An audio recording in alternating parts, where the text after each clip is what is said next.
Get ready for dictation, please. 5 seconds. Start.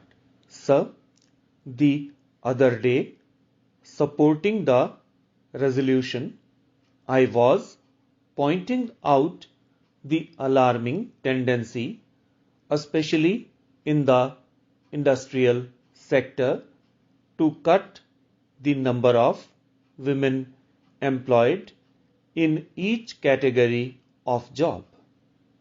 I also submitted that the basic reason for this downfall in the employment of women, especially in the industrial sector, is the growing number of beneficial labor legislations.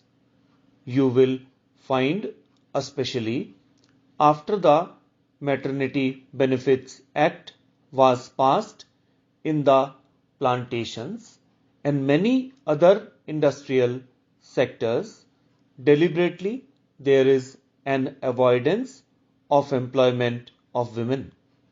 The resolution has been tabled in order to bring to the attention of the government the immediate necessity of taking some sort of urgent action to see that this sort of discrimination in the employment of women does not continue. As far as the actual employment position is concerned, from 1950 onwards, it has not been possible to collect information. Neither the government has done it. How far exactly the number of women employed in the industrial sector has gone up, or how far in the new employment potential to keep up the proportion of the past women have been employed.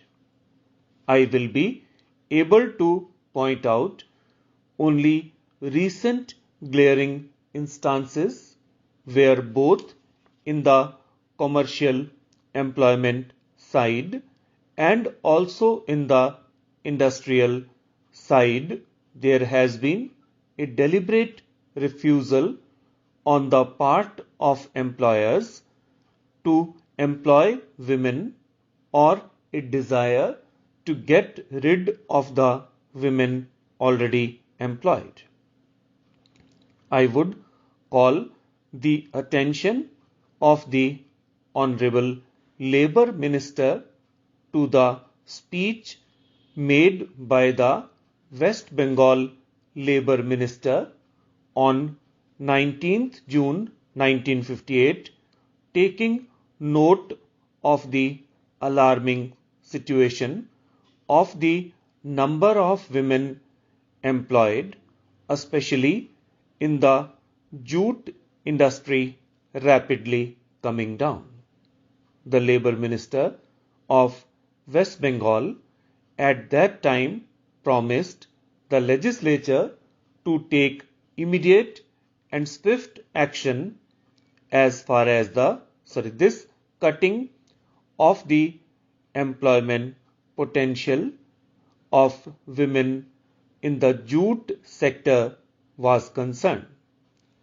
But even after that assurance was given by the Labour Minister of West Bengal, we find that a large number of women who were employed in the various sectors of the jute industry are being retrenched just because they are women laborers.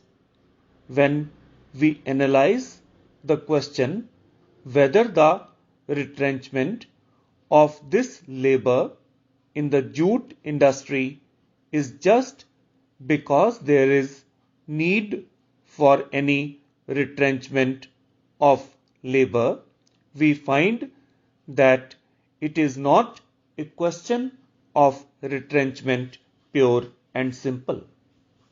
After retrenchment, a large number of women workers in a particular department of the jute mills, what happens is a large number of casual laborers are employed there instead of these women workers.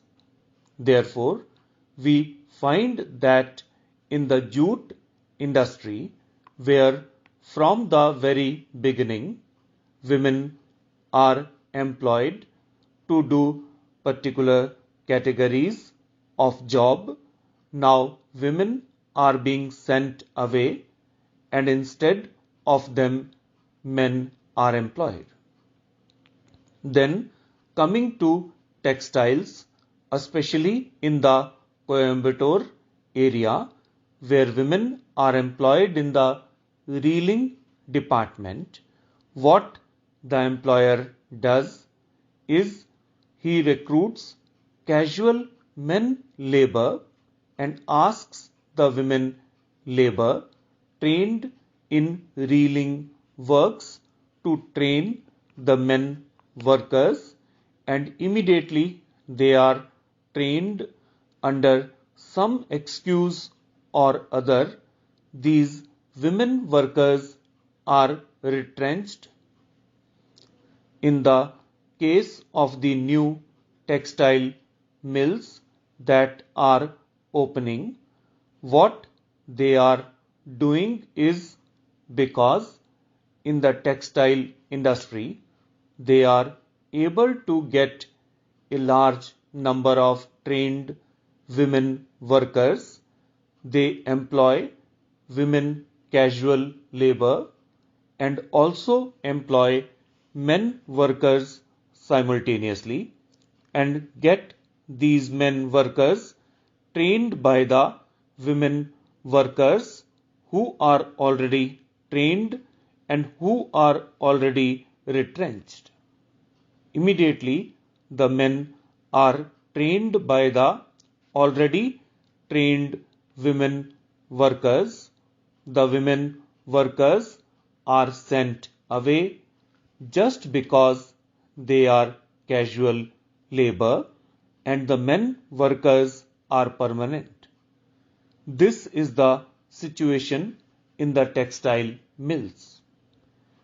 In the plantations too, from time immemorial, when the plantations started, you find a large number of women workers are employed in them.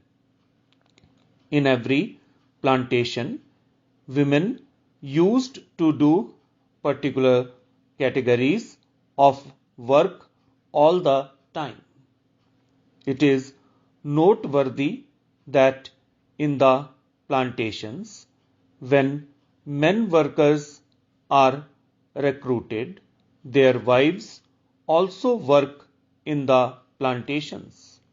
The family does the work in the plantations.